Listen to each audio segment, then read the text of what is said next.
We are in the middle of a record-setting federal government shutdown, and today marks day 2 of the FAA mandate to cut flights at the nation's 40 busiest airports. Today, about 5% of flights have been cut. The FAA said that it will require deeper cuts every day, up to a 10% reduction by next Friday.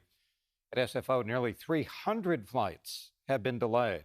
The Transportation Secretary said the reductions are about public safety. There aren't enough air traffic controllers, and the controllers who are still on duty are working without pay during the shutdown. We're sending things over to Dahlin now. He is at SFO talking to travelers and workers. How's it looking out there, Dahl? Yeah, not so good, Andrea. Brian, we've been monitoring the big board all day, just right over here, and those cancellations and delays are stacking up by the minutes here.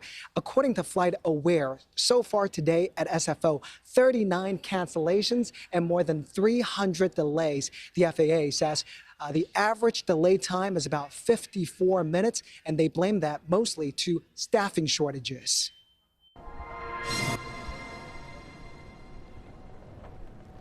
A fun week visiting a family member in San Francisco ends on a low note for these two New Yorkers. Our flight was canceled after 2 delays, and now we're stuck here for another 12 hours. Definitely a major inconvenience, yeah.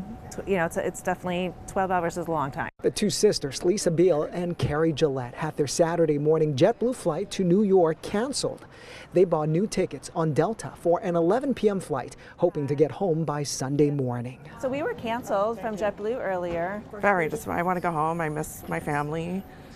I have an 8-year-old daughter. I miss her. It's been a week, so. Many passengers ran into the same problems, including Scott Leindecker, who's been trying to get back to Texas since Friday night. I started last night. I was on one of the later flights out. That got pushed, then it eventually got canceled out.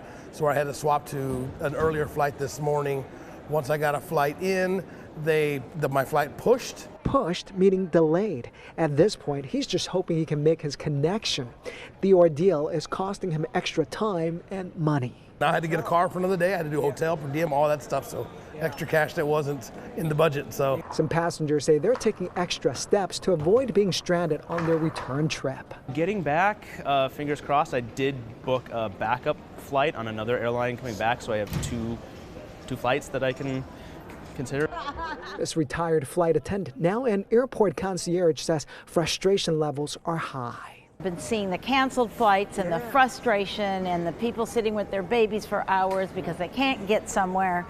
So, the irritability level is rising. She adds that while flying is very safe, she won't fly until the shutdown ends. I am concerned because when the air traffic controllers get fatigued, it takes a toll on everybody. The longer it goes on, the worse it's going to get. Helicopter 77 landing. The FAA says the flight cuts are meant to keep air travel safe because they simply don't have enough air traffic controllers working. 958 will be ready for departure 1 left. Some are refusing to work without pay. Many who are still on the job are working a lot of overtime, and some are even picking up second jobs to cover their bills. So what I can do is put you on standby. I have a 2 p.m. Lisa and Carrie jumped at the standby option, hoping it'll work out. Hopefully this whole shutdown will end shortly and people can get back to getting paid. And everybody can travel without worrying about, everything being up in the air. Up in the air at the last minute. Yeah. Yeah, I talked to Lisa and Carrie. Unfortunately, they could not get on that standby flight. Everybody else had that same idea. So at this point, they're just hoping their 11 p.m. backup flight leaves on time.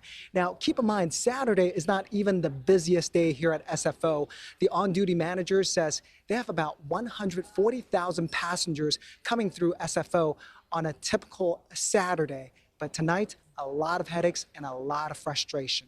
Back to you guys. Yeah, already, at least it doesn't seem to be, as you just said, it's not that busy and there's not that many people behind you, and we hope it all works out. At SFO, that's Dahlin.